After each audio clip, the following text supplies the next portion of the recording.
What is up? What is up, YouTube? How y'all doing? I don't know what happened, man, but it's funny, man. I've been working on my YouTube course, man, and it's ready, it's done. So if y'all want us to learn YouTube, go to the website, themusicrecordingnetwork.com. I got 4 videos that you can watch. You can sign up for the 4 videos, and at the end of the video, you can register and all that type of stuff. Take your time, do this thing right, and we're gonna start showing people how to change their life. Hey, I took 2 days off, man, to get some things straight on the website and everything, man, and I come back, everything fell apart. It's like everybody else took some time off too. But check this out, man. This is Netflix full season 1. Oh man, let's check this bad boy out, man. Tahir sent me this a couple of days ago, man. But you know, Happy New Year to everybody. Also, Happy New Year. Uncle Mike is still in the Philippines. I got 2 more days, man. I think I'm going home. Y'all hit that subscribe button, hit that bell. I like this. Let's check it out. Here we go, y'all. You can't continue to keep hurting people and nothing ever happens. Everything in life, you're gonna have people that are bad and people that are good. You have to choose your side. Puffy. Is this the whole thing? Diddy, Sean Combs, all of these reincarnations, all those name changes are attached to really bad deeds. You know, God told me to do nothing. But you understand, you're doing something. Other people that need to do something, because this is ridiculous. Y'all watching, us watching this shit. You feel me? So he wants me to do nothing and to figure out whatever. I know you, Puff. What? I know you hide things well. What? I know you bury things well. I know you lie well. Send it to us. That's why God telling me not to do nothing. Y'all do it. Y'all see it. Y'all watch this shit. You didn't think I would ever get to the point of telling people what you've done. I'm not really supposed to be doing that. Put us in a room with people who don't know. And he's the most powerful man. I want to fight for, just and not guilty. I want to have a life to be able to live. It's really going to be hard for me to take more hits than I take it. We need the core theme to be, you didn't do anything wrong. We're losing sight of the big picture, man. It's the middle of September and there's still no one died. Bro, then you have to have a spokesman. You have to have some sort of comms to constantly be pushing that, Mark. When you're a leader in that way, it's admirable until you get to the point where you want to control everyone around you. He got to that point. It's like Scarface, the movie. I want the world and everything that's in it. It's Diddy style right here. But you got everything. Hey, yo, New York, we did it! Harlem, we did it, motherfucker, we did it! Nobody's gonna be bigger than me. Sean is the 1% of the 1% of the 1%. We'll never see a Sean in my lifetime again. Ever. It was like the more money he got, the more power he got, the more power he got, the more money he got.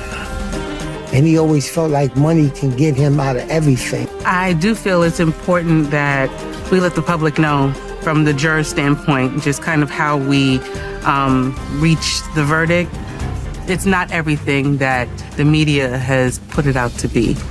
You want to put the stuff in my fanny pack, King?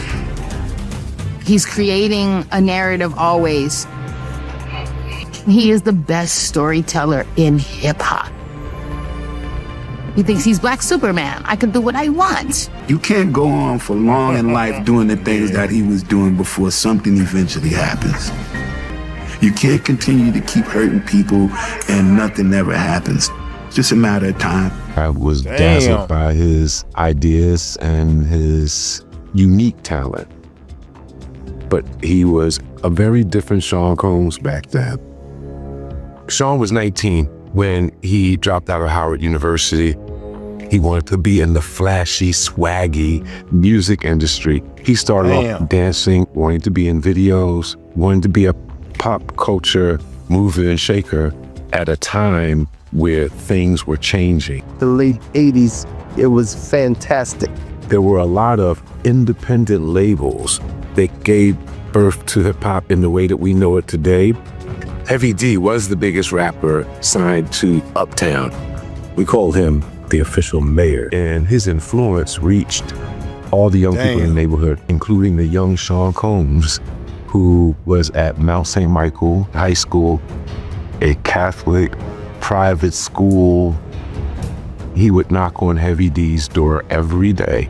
The only entrance into hip-hop at that point was Andre Harrell and Russell Simmons. Into the corporate hip-hop world, into the money. Sean had impressed Andre enough to give him an internship, and that was the beginning. He had the Gumby, and he looked like a scholastic dweeb. But Sean was so determined. Andre Harrell, Heavy D, I'll Be Sure. They had all the money and all the power, and I was like, I don't know what they did, but that's what I want to do. Sean grew up with the illusion of what masculinity looks like. My first encounter with Sean, I remember it like yesterday. My family, we rented the first floor of Sean's house. I was my mom and dad's only child, so now Sean has somebody to brother up with. We experienced a lot of firsts together. I didn't know much about him. I know that he had a big ego. I met him around 89, 90. My job was to promote the music videos. And Puffy, he was always doing the party promotions, so he's always like handing out the flyer. They were the most successful parties at that time, but they were all about promoting himself. I went to a party for a good friend. It was getting very late. Puffy is like, oh, you know, I'm having an after party at Andre Harrell's house. Puffy is like very polite, you know, and thanking me for helping him. And he asked me, oh, wow, I just got this call, you know, this girl backed out of this music video, you know, can you do it? And I was like, I don't do music videos. And I needed a ride back to Manhattan. So I went along, and I never forget, I had the same clothes on that I had from the night before. The music video was called Straight from the Soul by Finesse and Sinquist. The whole premise was for me to jump out the car and go with these girls and get away from the pimp guy. Was there ever a time that Sean Combs assaulted you? Yes. Someone called me up and told me that, he said, you know, he has, you know, video. And I was like, what? I approached a lot of people for help. I got things like, what do you want me to do about it? To, if I help you, I can't get into his parties. I avoided him for a very long time. I ran into him one day. He came to me. He got on his knees and swore he did not do this thing to me and denied it. And that is the very last time I talked to him. If you think you know the whole story, you're wrong. We are going episode by episode through The Reckoning, and the timeline of these revelations is actually terrifying. I'm showing you the clips, the reactions, and the moment the case turned upside down. Here is the full season breakdown. Only 2 months after Sean Diddy Combs was sentenced to 50 months in prison, Netflix dropped what many are calling the most explosive celebrity expose of the decade. Sean Combs, The Reckoning, directed by Alexandria Stapleton and executive produced by 50 Cent. This 4-part docuseries isn't just another music biography. It's a full-blown autopsy of a fallen empire. The first episode opens not with a scandal, but with a dream. Grainy archival footage of a young Sean Combs hustling through the halls of Uptown Records, wide-eyed and ambitious. It's the story of a kid from Harlem with charisma sharp enough to bend the room. By the early 90s, he had built Bad Boy Records, the label that redefined hip-hop's glossy era and made him a mogul before 30. But before the fame, there was a tragedy. that foreshadowed everything to come. The episode revisits the 1991 City College Stampede, a charity basketball event organized by a 21-year-old Combs. When 5,000 people rushed the doors, chaos erupted. 9 fans were crushed to death. I'm 19 and I always like seeing people entertained. And I thought, over the holidays, just wanted to throw a celebrity basketball game in Harlem. I was at the game, I was on the floor. All of us was there. Every rapper in New York, right? Your MTV Raps came. I'm at City College in the heart of New York City for the Puff Daddy Heavy D first all-time celebrity all-star classic. That was one of the biggest basketball games. If that would have turned out correctly, it would have went down in history. There's no more room, but everyone still wants to come. We open up the doors, everybody starts flowing through, but then thousands more come. Sean over-promoted, overhyped, and that led to a crowd. The death toll from last week's stampede at a New York charity basketball game has risen to 9. One of the unanswered questions remains who's to blame for the stampede that killed 9 people. My dream for this evening was to bring a positive program to my people, to people of my age, and to people in my community. Whatever must be done to ensure that this never, ever, ever happens again. That's how he got super famous, was that game and those deaths. That's the beginning of Puff Daddy. Brass that afforded Uptown its distribution money wanted Sean out. There were no charges filed, but investigators quietly debated his culpability. The doc frames this as a turning point, the moment where ambition and recklessness first collided. From there, the reckoning dives into Kirk Burroughs' disturbing recollection that following the stampede, a distraught Combs allegedly struck his own mother, Janice, in a fit of rage. The scene is gut-wrenching, not just because of the claim, but because of who it involves. Kirk Burroughs' allegations claims that he firsthand saw Diddy slap his own mother, Janice Combs. Here's what he said. He was holed up in a hotel on the east side, him and his mother. He didn't know what was going to happen. And I saw Janice question Sean, and I saw him put his hands on her, call her a and slapped her. Janice Combs has since publicly denied the allegation, calling it inaccurate and patently false. According to reports, Janice Combs has addressed this. She said, "I'm portrayed as an abusive parent. This is untrue. As I have stated previously, I was a single mother raising my son. I held 3 and even 4 jobs in an attempt to provide a comfortable upbringing and quality education for my child. I raised Sean with love and hard work, not abuse. The allegations that my son slapped me while we were conversing after the tragic City College event are inaccurate and patently false." Still, the inclusion sets a dark tone for the series, that the violence wasn't born in fame, but maybe always lived close to it. Then comes one of the most chilling testimonies in the episode, Joy Dickerson-Neal's story. She claims that in 1989, long before Bad Boy Records, Combs drugged and sexually assaulted her, and that he recorded the act. Was there ever a time that Sean Combs assaulted you? Yes. Someone called me up and told me that, he said, he has, video. And I was like, what? I approached a lot of people for help. I got things like, what do you want me to do about it? To, if I help you, I can't get into his parties. Showing the footage to others in the industry. Her mother's handwritten letter to Combs, pleading for him to stop showing the tape, is shown on screen, one of the doc's most haunting visual moments. Combs has denied the allegations, but the case remains open. What director Stapleton captures beautifully is the central paradox of Diddy's rise. Every success came with a shadow. The title Pain vs. Love isn't just about relationships. It's about the war between control and compassion, between the public image he built and the private chaos that followed. By the end of the episode, the tone shifts. We see Diddy in vintage footage, dancing, celebrating, untouchable. As narration warns, and just when the world started celebrating his genius, tragedy struck again. The music fades, the lights dim, and you realize this is not a story of success. It's the story of what happens when success turns into something darker.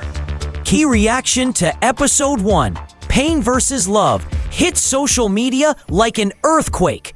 Within hours of its premiere, hashtag Diddy Doc and The Reckoning Netflix were trending across Twitter, X, TikTok, and Instagram, with fans describing the opening chapter as gut-wrenching, unsettling, and the moment Diddy's mask finally slipped. Clips of the City College Stampede segment flooded feeds, particularly the haunting slow-motion montage of chaos outside the gymnasium doors, juxtaposed against Diddy's own archival footage from the same night. The emotional contrast struck a nerve. Viewers called it one of the darkest moments in music history that no one ever talked about. My dream for this evening was to bring a positive program to my people, to people of my age, and to people in my community. Whatever must be done to ensure that this never, ever, ever happens again. The hashtag CityCollege91 gained over 25 million views on TikTok within 2 days. Some viewers were shocked to learn that no criminal charges were ever filed, with creators stitching the clip to point out how the tragedy seemed to mark the first time Combs walked away from devastation untouched. One viral tweet read, "That stampede wasn't an accident. It was the first red flag.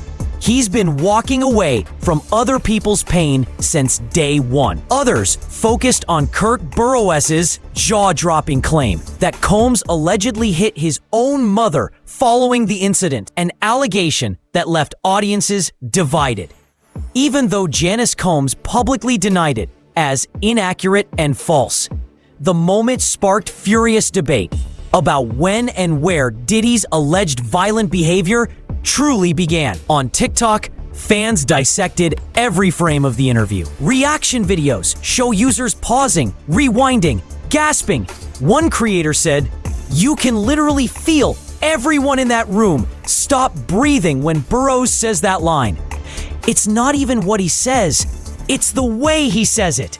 Meanwhile, true crime podcasters and pop culture YouTubers jumped on the story within hours. Many noted how meticulously the documentary frames early signs of control, volatility, and unchecked ego that later dominate Diddy's career. YouTube breakdowns titled "The Origins of the Bad Boy Monster" and "How the City College Stampede Defined Diddy" racked up millions of views overnight.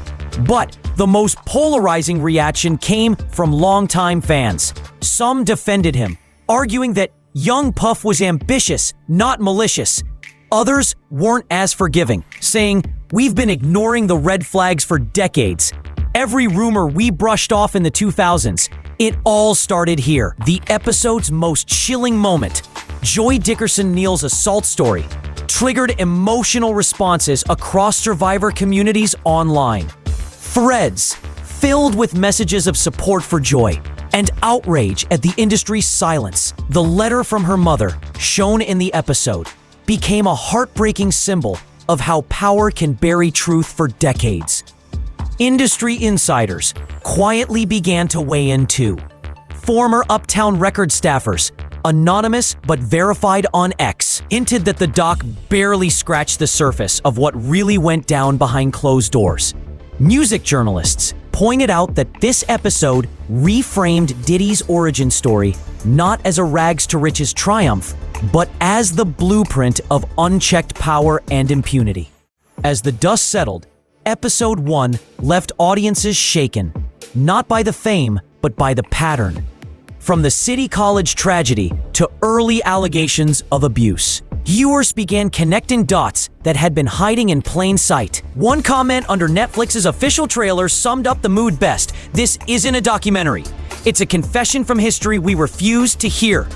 And as Episode 1 fades to black with that final line, just when the world started celebrating his genius, tragedy struck again.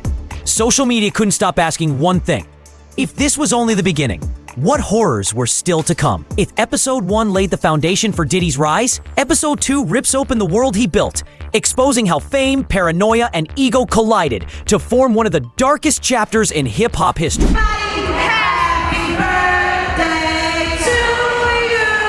He's saying to himself, how do I get out of this? Maybe I can convince some witnesses that I'm not the guy who I am. Eventually, he's going to get to the point where he's going to ask himself, how did I get myself into this situation? The episode opens with a slow montage. Diddy on red carpets, champagne in hand, surrounded by flashing cameras, set against the somber narration.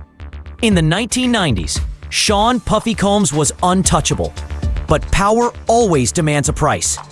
From there, the reckoning plunges into the bad boy versus death row era. The cultural battlefield that shaped and nearly destroyed an entire generation of hip-hop. Through archival clips and first-hand testimonies, the episode reconstructs how the tension between Combs' Bad Boy Records in New York and Suge Knight's Death Row Records in Los Angeles spiraled into something far more dangerous than music rivalry. Industry insiders recount how Diddy's polished suit and tie image contrasted sharply with Death Row's raw gangster energy. But behind the scenes, both labels were playing with fire, each trying to outshine the other through intimidation, money, and power moves. Suge Knight's infamous 1995 Source Awards moment, where he took shots at Diddy on live television, Come to Death Row, reappears here, remastered and chillingly narrated. Viewers watch as the crowd erupts in chaos, not realizing they were witnessing the spark that would ignite years of bloodshed. One former Bad Boy executive describes the atmosphere bluntly. It wasn't about who had the better artists anymore. It was about who owned the streets, and Puff wanted that throne. Midway through the episode, the tone shifts. Former LAPD detective Greg Kading, who led the special task force investigating Tupac Shakur's 1996 murder, takes center stage. Sitting in a dimly lit room, Kading reveals a damning proffer testimony from Dwayne Keefe D. Davis, a member of the Crips, who claimed the gang was offered $1 million to assassinate both Tupac and Suge Knight. You said that Puffy called and said, was that us? And you didn't say nothing. I didn't say nothing. Yeah, you're right. Apparently, there was supposed to be $1 million that Zip was supposed to bring back, but he ended up keeping the money and buying a nightclub with it. That's what the FBI said. FBI said that. Yeah. Yeah. You guys never got any money? Never. For anything? Nothing. Archival police documents flash on screen as Kading narrates. The name that came up repeatedly was Sean Combs. The episode freezes on Kading's face as he continues. We had testimony, money trails, and witness statements suggesting Combs put out the hit. But it never stuck. The question is, why? Combs, in previously unseen 2008 interview footage, denies every allegation, calling it garbage and a dangerous lie that could get people killed. But the show doesn't let the denial rest. Kirk Burroughs, Diddy's former business partner, appears again, visibly shaken. The power games got too real, he says. There were moments when you could feel it. Something was about to break. It stopped being business. It became survival. Then comes the gut punch. Never before seen footage from the night the Notorious B.I.G. was shot in 1997. The grainy, chaotic footage, Cassie's SUV speeding away from the scene. March 9th, 1997, Los Angeles. The night hip-hop lost its brightest star, and Diddy lost his shield. Detective Kading alleges that Diddy made a series of questionable decisions leading up to that night. Most notably, canceling Biggie's scheduled European press tour, keeping him in Los Angeles despite mounting tensions. Kading says he Biggie to his death. Whether he knew it or not, he set up the perfect storm. Sean signed Biggie in 1992. People didn't know we had to produce Biggie's album for Uptown. He was an Uptown artist. Sean was insanely jealous of Biggie and Pac's friendship. You know, when I was around Big, I felt like he really loved me. I felt like if I left the room, he wasn't gonna say nothing bad, or somebody said something bad about me, he would defend that. There's a yearning for him to have that complete, total control. You're my artist, you're my best friend, I make hits with you. Why do we need him in the picture? Burroughs adds another explosive claim. that Diddy instructed him to alter Biggie's contract days before the shooting to favor Bad Boy Records. When Burroughs refused, he says, "That was the end of my career. I was cut off overnight." The documentary juxtaposes this claim with statements from Wayne Barrow, who managed Biggie's estate. Barrow pushes back hard, saying, "That's false. Puff paid for the funeral, every cent. We reviewed every royalty statement. Not a dollar was taken from Biggie's estate." Netflix editors weave in court footage, newspaper headlines, and old interviews to paint a portrait of chaos and contradiction. One where loyalty and betrayal blurring to each other. Then comes the most debated revelation. Did Diddy make Biggie's estate pay for his own funeral? The doc airs Kirk Burroughs' shocking account that Diddy insisted on the biggest funeral New York has ever seen, but then wanted it recouped from Biggie's royalties. The claim ignites immediate outrage online. However, Wayne Barrow's rebuttal and Janice Wallace's statements offer a counterbalance, painting the story as a mix of truth, ego, and revisionism. One critic in the doc summarizes it best: "When you control the narrative, you control the memory." And Diddy always controlled the narrative. Until now. By dawn, hashtag Tupac Truth had racked up tens of millions of mentions. Fans couldn't stop replaying Greg Kading's testimony the moment he read aloud the proffer statement from Keefe D, alleging that Sean Combs offered $1 million for the deaths of Tupac and Suge Knight. The clip, just 47 seconds long, became the most shared segment of the entire series within 24 hours. What made it a specific, like, hey, I'm serious, I want you guys to kill these guys? When he told me the greenback. How's it go? How's the conversation go? I mean, okay, listen, I'll do it, but I need $500,000, or, you know, I've got somebody who will do it, but I need $300,000. I mean, we need really specific details regarding that. Yeah, we wanted $1 million. You said you walked downstairs. Did he say, come meet me downstairs? Yeah, he said, come on downstairs and talk to me. Oh, he tells you, seriously, man, I need to get rid of these guys. And he's looking at you in the eyes and he's like scared. Yeah. In your opinion, the specific reason he asked you to come downstairs and talk to him was about that thing, not about liquor or anything. It was about that. Okay. You tell him, we'll do it for $1 million, and he's like, okay, I'll do it for $1 million? Yeah. He agrees, you shake on it or something like that? He, man, we'll wipe out quick, you know, it's nothing. Who brought up the amount of $1 million? He did. Puffy did? Yeah. Okay. Wasn't you? No, it wasn't me. TikTok was flooded with reaction videos. Creators sitting in stunned silence, mouths covered, captions reading, "I wasn't ready for this." Others began connecting dots between the documentary's timeline and decades of rumors buried in old interviews.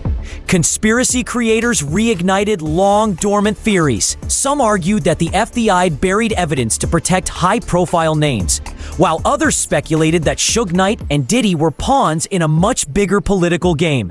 Reddit threads exploded overnight, particularly in r/hip-hop conspiracy, where users began cross-referencing LAPD documents shown in the series with previously leaked police reports. One top comment summarized the collective disbelief. "We grew up thinking this was an East versus West thing. Now it looks like it was all business. Bloody business." The re-examination of the East Coast-West Coast War reopened old wounds across the hip-hop community. Fans started debating the line between competition and blood feud, posting clips of the 1995 Source Awards alongside newer interviews from Suge Knight and old Bad Boy promos. YouTube exploded with explainers titled "What Diddy Didn't Want You to Know," "The Real Reason Pac and Biggie Died," and the $1 million hit, "Fact or Fiction." Hip-hop historians and podcasters rushed to respond, some defending Diddy's innocence, others admitting that after this episode, denial isn't so easy anymore.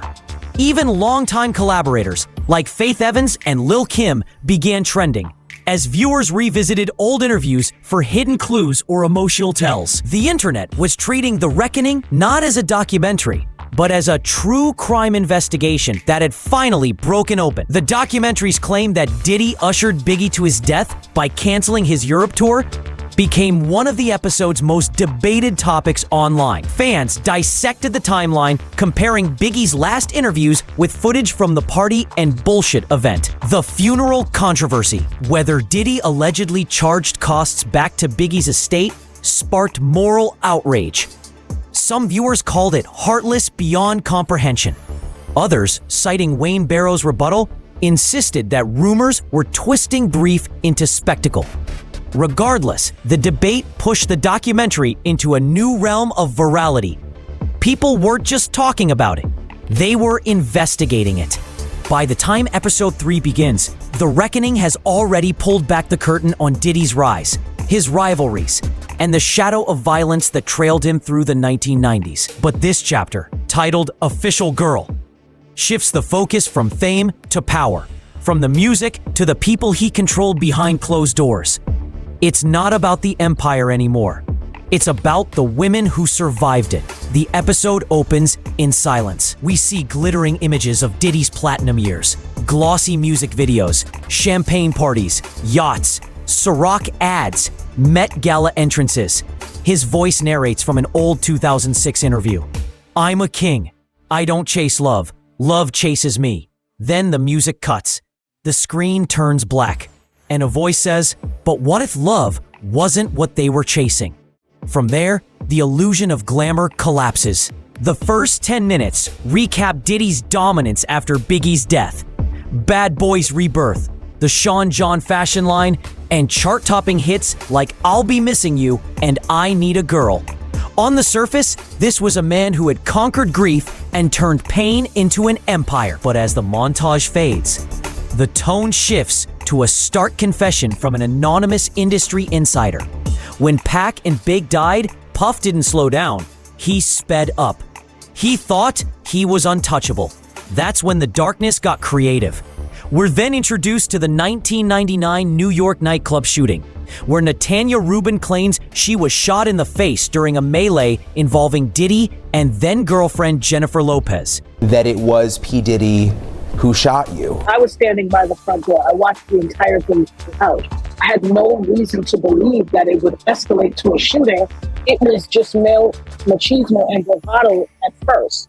A lot of pushing and shoving, raised voices, hands. But then I saw them reach in their waist and draw from their hip. And I knew. I instantly turned to my friends and told them, "Be careful, watch out." And when I turned back, I know, and I've said over and over, I've heard the voice of God, that you are about to be hit. Calm down. The episode plays chilling courtroom footage where Rubin describes chaos, fear, and the belief that Diddy's entourage tried to silence witnesses afterward. Diddy denied wrongdoing, but the incident marked another moment where violence shadowed his success.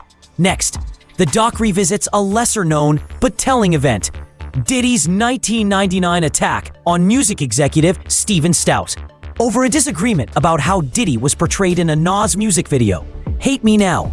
Combs allegedly stormed Stout's office with bodyguards and beat him with a champagne bottle. Police reports confirmed that Diddy was arrested and later settled out of court. And in that video, they had Puff and Nas on the cross.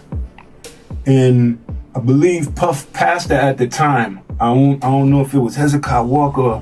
He had a pastor that used to come by the studio quite often. I guess maybe give him some wisdom or something like that. Talk to him. TD Cakes. So when that video came on, once we viewed the video, I believe the pastor said that it's wrong for him to make a mockery of Jesus on the cross.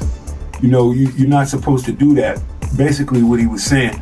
So Puff didn't want that video to be aired for that simple fact. And they still aired the video. And that was Steve Stout's project there, I believe, with Nas or whatever was going on. And that's why they went to and did that to Steve Stout. The footage is paired with commentary from former Bad Boy employees who describe the moment as a snapshot of who he really was. One says, "That wasn't business. That was ego and fear. He wanted everyone to know he was still the alpha." Then the tone grows even darker. The episode shifts to the Making the Band era, featuring Aubrey O'Day, one of the few former artists to speak publicly and on camera about what she endured. O'Day recounts in tears how she was allegedly sexually harassed, manipulated, and later blacklisted after rejecting Diddy's advances. You realize the burden that puts on my soul for the past year, the weight of that man and his I will never get up from under it. She didn't take that information and say, and this happened to me. I think that what you see in the film is her struggling to digest, did this happen to me or not? She claims he weaponized contracts and edited footage on making the band to portray her as difficult before firing her in retaliation. The doc reveals a newly unearthed affidavit from 2012 suggesting that O'Day may have been assaulted while unconscious during a private gathering in Miami. The document, never before seen publicly, appears on screen for only a few seconds. Her lawyer submitted this but withdrew days later. The case never went forward. O'Day's voice trembles as she says, "People warned me, don't cross him, don't tell your story." But silence only protects power. From there, the reckoning builds toward its emotional and moral centerpiece, the Cassie Ventura story. The segment unfolds like a timeline. Her signing to Bad Boy in 2005, the grooming, the romantic involvement, and finally, the 2023 lawsuit that detonated the narrative around Diddy's public image. In a bombshell lawsuit, Cassie alleges the Bad Boy Records music mogul, throughout their 10-year relationship, physically and sexually abused her. I was no longer going to be embarrassed. I am not the only one. I'm going to stand up. Using voiceovers, texts, and legal filings, the documentary reconstructs Cassie's claims. Years of manipulation, physical abuse, and sexual coercion, including allegations that Diddy hired a male sex worker named Clayton Howard for forced encounters. Former assistants recall Cassie's fear, saying she was treated like an employee and a possession. One chilling moment features an old behind-the-scenes clip from the Love album sessions, where Cassie looks visibly distant while Diddy jokes to the crew, "She's under contract, baby, ain't she?" The audience sits in uneasy silence.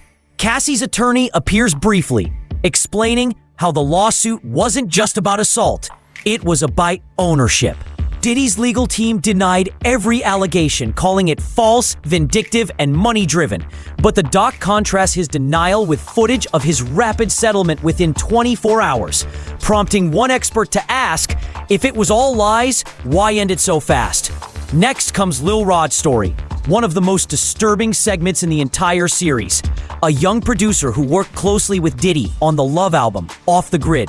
Rod claims he experienced drug-fueled manipulation, hidden surveillance, and intimidation tactics during months of studio isolation. He describes rooms with cameras in every corner, constant pressure to indulge in Diddy's parties, and the emotional toll of being gaslit into compliance. The documentary flashes excerpts from Rod's civil suit, filed in early 2024, which accuses Diddy of creating a culture of coercion inside his own home. Rod's interview ends with one chilling quote. He wasn't just recording music, he was recording everything. Just when the episode feels like it can't go any further, director Alexandria Stapleton drops a revelation that stuns both audiences and critics alike. Investigators allegedly discovered that Diddy filmed himself throughout multiple years. Personal footage, parties, sexual encounters, studio sessions, confrontations. Over 140 hours of raw, unreleased tapes.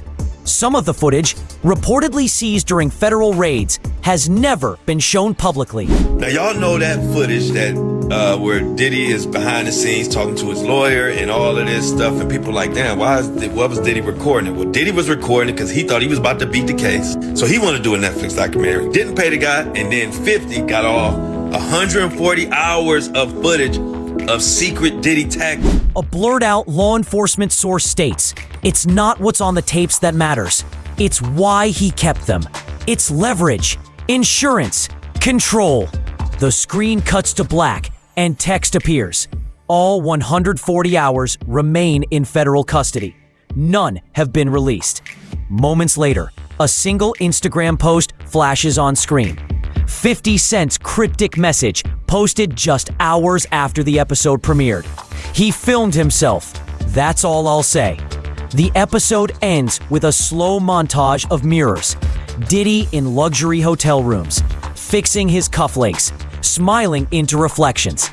The narration whispers, he documented everything. But in the end, the camera became his witness. As the credits roll, the screen fades to a grainy shot of a VHS tape labeled Private 2006, followed by a quiet hum of security footage. Then, silence. If episode 2 detonated the bomb, then episode 3 was the aftershock that no one could escape.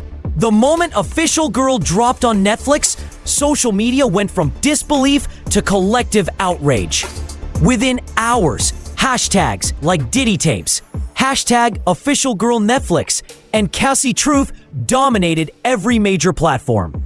Fans, journalists, and even former collaborators flooded timelines with a single chilling sentiment. This is beyond disturbing. It wasn't just the content, it was the tone. The previous episodes had been historical, analytical, and cautious. Episode 3, by contrast, felt like a confession tape from an industry that had been complicit for far too long. By sunrise, the clip of Lil Rod's chilling quote, "He wasn't just recording music, he was recording everything." Saying that they was getting their ass taken, bro. Multiple times. What? Kept partying? Owe you some money? I mean, you know. Yo, what the is going on in this world, bro? Said I This woke dude up just want to be seen. with females in the bed. Then I woke up and Diddy was in the bed. What was Diddy doing in the bed, bro? Had been shared over 40 million times across TikTok and X, formerly Twitter. Reaction videos showed creators visibly shaken, some in tears, others whispering, "How did this stay hidden for decades?" TikTok creators broke down the timeline of Cassie Ventura's lawsuit scene by scene, syncing old red carpet footage with new revelations. One viral video compared her forced smiles during interviews with Diddy to court statements about coercion. The caption read, "We thought she was living the dream. She was surviving it." Hashtag Cassie Ventura trended for 3 straight days, surpassing Free Britney's engagement during its peak. Survivors across social media began using the hashtag #WeHearYouCassie, turning the episode into something larger than pop culture. It became a reckoning for silence in entertainment itself. For the first time, former collaborators and insiders began publicly reacting to the documentary. Some confirmed details that had long been whispered. Others vehemently denied them. Aubrey O'Day, whose segment had already stunned viewers, posted a follow-up video on Instagram Live. Tearfully, she said, "Watching it felt like being 23 again. I kept my mouth shut for years, thinking no one would believe me. Now the world sees why." Within hours, the post had over 1 million views and hundreds of supportive comments from fans and fellow artists. Meanwhile, Faith Evans posted a cryptic message on X. "Sometimes, truth takes too long to come out, but it always finds its way." Fans immediately interpreted it as quiet solidarity with Cassie and the other women featured in the documentary, but not everyone stood behind the doc. Mario Winans, a longtime Bad Boy producer, pushed back in a now-deleted tweet, writing, "Don't let editing fool you. I never saw anything like that. Puff was demanding, not demonic."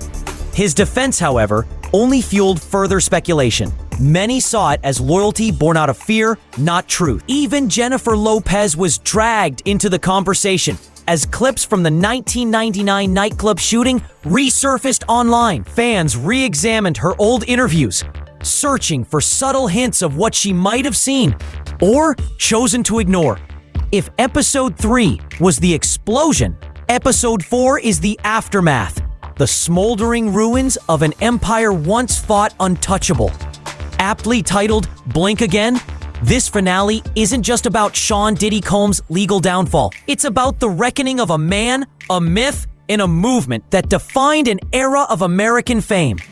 The episode begins in stark contrast to the flash and swagger of early Bad Boy days. Instead of champagne and flashing lights, the camera opens on federal courtroom footage. Muted tones, emotionless faces, and the once unstoppable mogul now in handcuffs. A voiceover from director Alexandria Stapleton sets the tone. For decades, he told the world he couldn't stop, wouldn't stop. But in this courtroom, he finally did. The jury found Diddy guilty on 2 counts of violating the Mann Act, transporting individuals, including 2 male sex workers, across state lines for illicit purposes. He was sentenced to 50 months in federal prison with 12 months time served.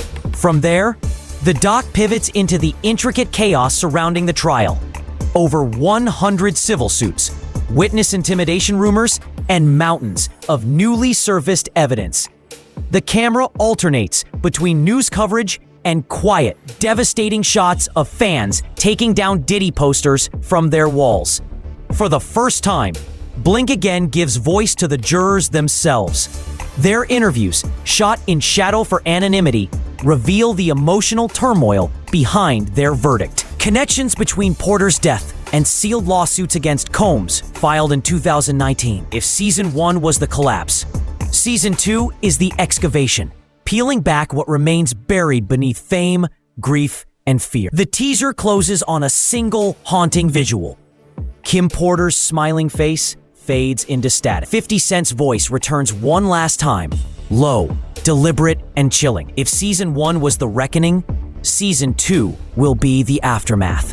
Then, in a whisper that leaves the viewer frozen, because in Diddy's world, nothing stays buried forever. One juror admits, "We weren't deciding just on a man. We were deciding on a myth, and myths are hard to convict." Another confides, "Some of us believed every word of the victims. Others questioned the timeline. But when those tapes surfaced, the room went silent." They referenced the 140 hours of self-recorded footage that allegedly captured everything, from lavish freak-offs to conversations about silencing witnesses. Netflix only shows a few blurred frames, but the implication is explosive. It's clear the tapes became a deciding factor in Diddy's conviction, even though the bulk of them remain sealed by court order. Then comes the moment that sends chills through everyone watching. Former assistant Capricorn Clark, once a trusted member of Diddy's inner circle, takes the stand. She recounts a night when Diddy allegedly kidnapped her at gunpoint after discovering her connection to Suge Knight's family. Her trembling voice echoes through the courtroom. "He told me, if I ever find out you played both sides, I'll have to kill you." I believed him because I'd already seen what he could do. He says, "Hey, I didn't know you had anything to do with Suge. Like, if something happens, I'm gonna have to kill you." He wanted to let me know how it would happen.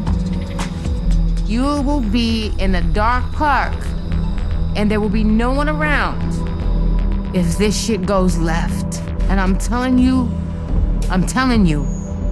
like, we just gonna do it like this so you really understand. I never told anyone. I never called the police. Anybody else would have said, "Puff Daddy told me he's gonna kill me in the park." Clark's emotional breakdown becomes one of the documentary's defining moments. The jurors interviewed afterward describe it as the testimony that changed everything. Still, not everyone believed her. One juror admits they thought she was too emotional, too traumatized to be coherent. That tension between credibility and trauma is precisely what makes this episode so haunting. Episode 4 doesn't let up. Former Bad Boy co-founder Kirk Burroughs, already known for his accusations in earlier episodes, drops a bombshell. Sitting stiffly in a dimly lit room, he declares, "I'm also a victim on multiple levels, not just professionally, personally, sexually."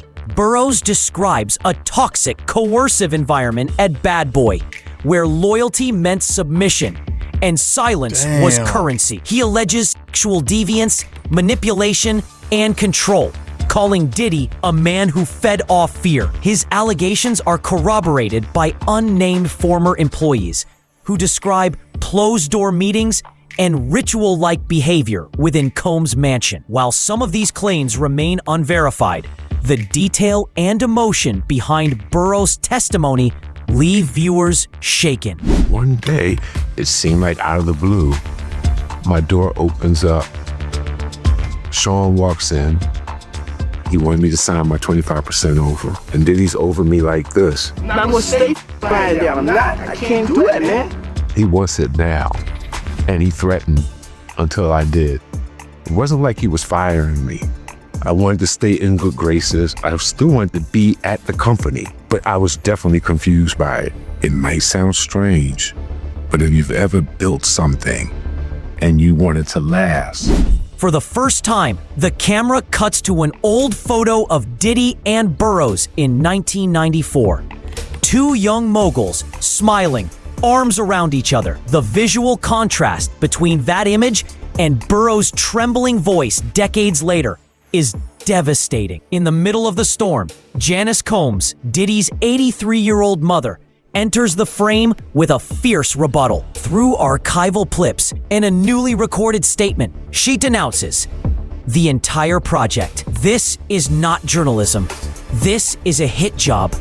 My son has made mistakes, but he is no monster. She specifically targets Kirk Burroughs' claim that Diddy once slapped her after the 1991 City College Stampede, calling it inaccurate and patently false. Her voice shakes, but her message is clear. The documentary, in her view, is not about justice. It's about revenge. They are using my son's pain and my pain for entertainment, she says. Netflix cuts to the statement Diddy's legal team said before the doc's release, labeling The Reckoning a shameful hit piece.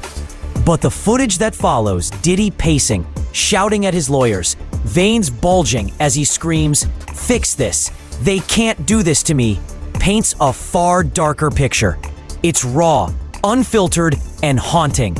The closing montage intercuts courtroom footage with behind-the-scenes clips of Diddy in his final days of freedom. It's clear he was documenting his downfall, perhaps out of arrogance, or maybe as insurance. We see him pacing his Miami mansion, barking orders into his phone. "They need me. The world needs me. You think I'm finished? I'm not finished," but his voice cracks. But just as not guilty. I want to have a life to be able to live. It's really going to be hard for me to take more hits than I take it. You didn't do anything wrong on any front, and you've come to New York to face things head on. If anyone was ever paying any attention to what you've actually been doing, you've handled this with complete. Then you have to have a spokesman. You have to have some sort of comms to constantly be pushing that, Mark. In the dirtiest of dirty business of media and propaganda. For the first time, the swagger is gone. The final 90 seconds are eerily quiet. The screen shows the Bad Boy Records logo fading slowly into black and white static. Then, 50 Cent's voice cuts through. When you play God long enough, the world eventually demands proof. As the credits roll, text overlays appear on screen. Sean Combs is currently serving his sentence at Fort Dix Federal Correctional Institution in New Jersey. Over 100 civil lawsuits remain pending. Netflix has confirmed 140 hours of additional footage, not included in this series. The camera lingers on the words, "To be continued." It's not just a teaser for a potential sequel. It's a statement. The story of Sean Diddy Combs isn't finished. It's still being written.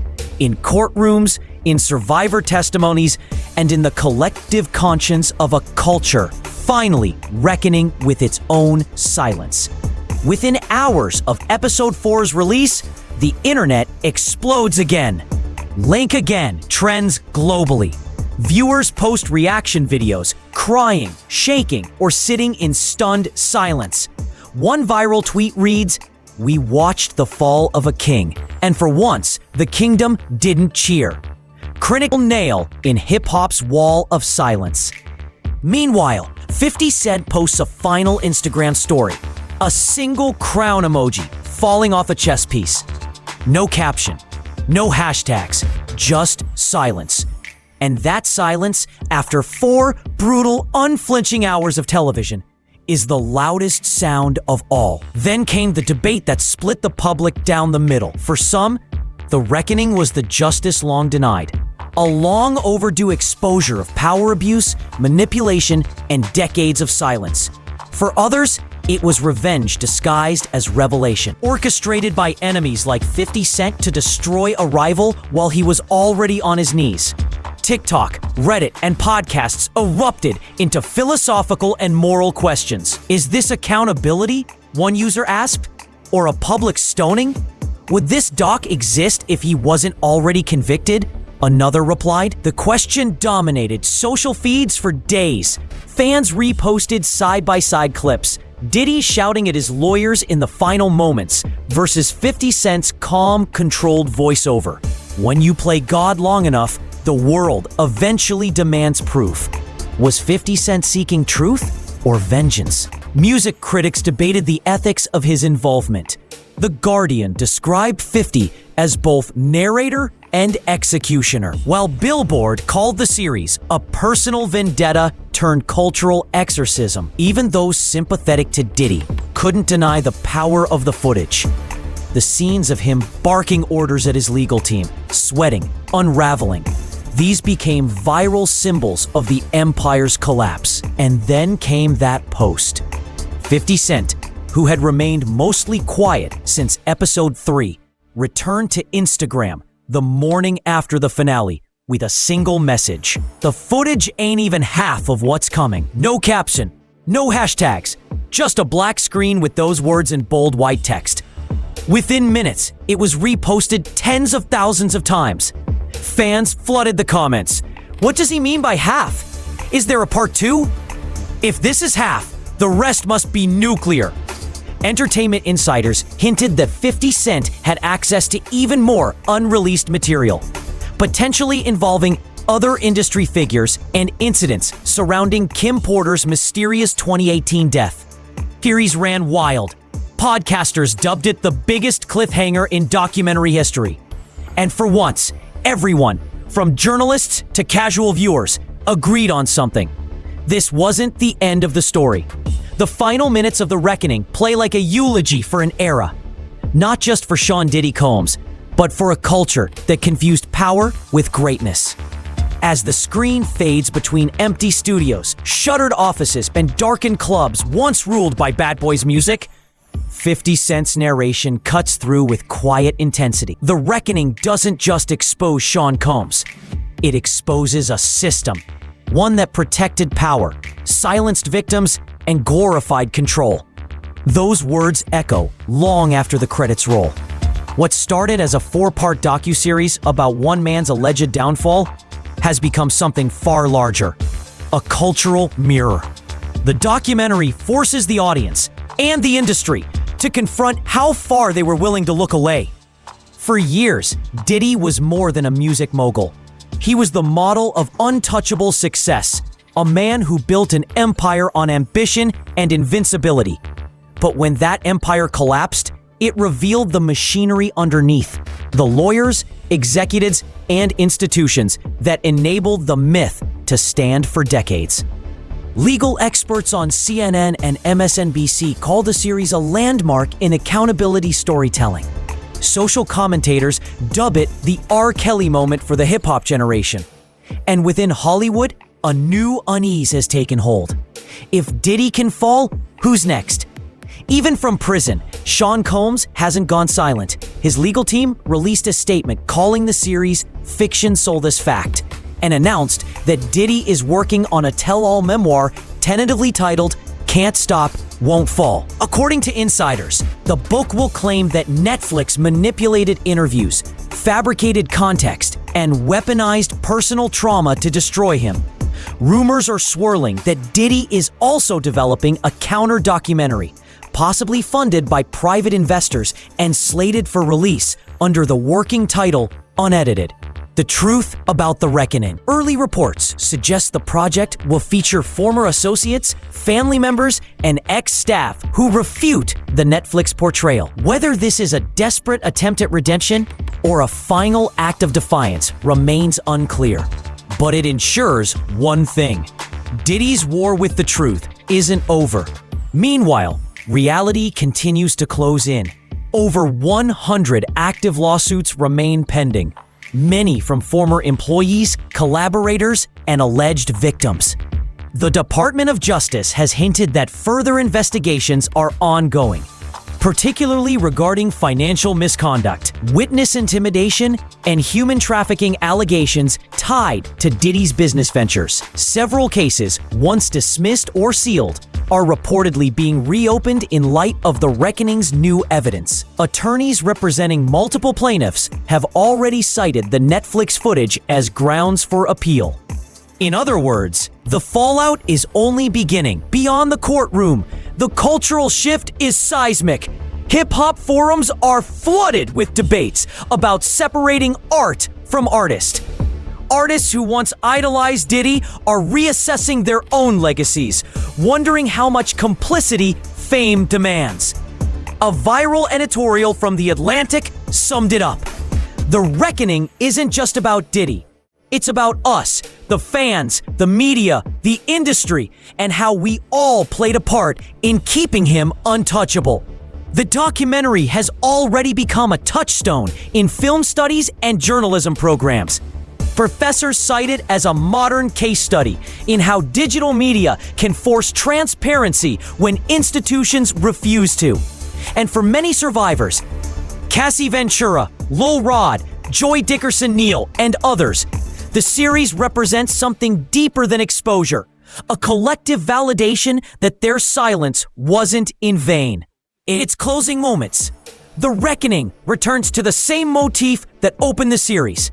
The image of Diddy walking alone down a dark hallway, camera in hand, filming himself. But this time, the confident smirk is gone. The final shot freezes on his face, tired, hollow, unguarded, before fading into a single, ominous line of text. The empire may have fallen, but the story isn't over. As viewers sit in stunned silence, the feeling isn't triumph, it's reckoning. Because the true villain isn't just Diddy. It's the system that let him become Diddy in the first place. Just when the credits seem to end, the screen flickers, and a single name appears: Kim Porter. A low hum builds under archival footage of her smiling beside Diddy, cradling their twins, laughing in interviews. Then the narration whispers. Some stories weren't ready to be told until now. Rumors about season 2 have already begun to swirl, fueled by leaked production notes and whispers from insiders close to 50 Cent. The working title: The Kim Porter Mystery. This rumored sequel will center on the life and death of Kim Porter, Diddy's longtime partner and the mother of 3 of his children. A woman whose sudden passing in 2018 remains one of Hollywood's most haunting, unsolved tragedies. Reports indicate that The Reckoning's production team had access to exclusive material related to Porter's final days. Interviews, diary entries, and even unreleased home footage allegedly found within Diddy's personal archives. But those scenes were withheld from season 1, reportedly due to ongoing investigations. Music producer and Porter's former partner Al B. Sure, who has long claimed she feared for her life, resurfaces in early teasers. In 2023, he posted a cryptic message on Instagram before deleting it. "They killed her. I'm not afraid to say it anymore." Fans believe his words are the foundation for season 2's central narrative, a search for truth buried beneath wealth, influence, and fear. According to Variety insiders, 50 Cent is already in talks to produce the follow-up, expanding on the evidence and interviews left out of The Reckoning. Unconfirmed reports suggest the sequel could feature unreleased footage from Diddy's home surveillance archives spanning 2016 to 2018, new testimonies from former house staff and security members, investigative deep dives into the final week of Porter's life, including the mysterious timeline of her flu-like symptoms, connections between Porter's death and sealed lawsuits against Combs filed in 2019. If season 1 was the collapse, season 2 is the excavation, peeling back what remains buried beneath fame, grief, and fear. The teaser closes on a single haunting visual: Kim Porter's smiling face fades into static. 50 Cent's voice returns one last time, low, deliberate, and chilling. If season 1 was the reckoning, season 2 will be the aftermath. Then, in a whisper that leaves the viewer frozen, because in Diddy's world, nothing stays buried forever. Let us know your thoughts in comments below. If you enjoyed this breakdown, don't forget to like this video to support the channel, subscribe to Holly Hype TV for the latest updates, and turn on notifications so you never miss an upload. Until next time, peace out. Hey, that's my line. Until next time, peace out. Dude, I'm gonna be honest with y'all, man. I don't care what anybody say. This stuff, especially, I don't care what anybody say, man. Especially when when you start talking about Puffy made Biggie pay for the funeral. That's a no-brainer. Everybody gonna stay on that. I mean, a lot of times don't nobody care about the truth. The lie story sounds better. They want to believe if it's a lie. The dude said it. Diddy gonna sit over there. You know Diddy gonna be like, that's a lie. That'd be funny if Diddy just straight up say, yeah, that he should pay for it. I mean, it's his estate. He should pay for it. He should pay for his funeral. Why should I pay for his funeral? Suppose Diddy come out and just straight up say that. Wow. I don't know, man. I don't know. Only thing I do know is it is beyond a reasonable doubt that Diddy is a bad person. Period. It's too many times that we've seen what he did on tape in the hotel, and when he got back in the car and he said, I was amongst the people, and that make me think that I don't think that girl lied when she said her mama wrote Diddy's mother a letter, or Diddy's parents a letter. I don't think she was lying about that. So out of these 100 cases and all these people saying this stuff, you mean all these people lying? Come on now. All these people can't be lying. Kirk Burrows, everything he said out of his mouth was a lie about Diddy. He took the 25% away from him. Shame on you, man. You beat somebody till they give you their percentage of the record label that they started. Oh my God. I'm gonna get on up out of here, man. Y'all take it light, take it slow. Tell them Uncle Mike told you so. Peace out.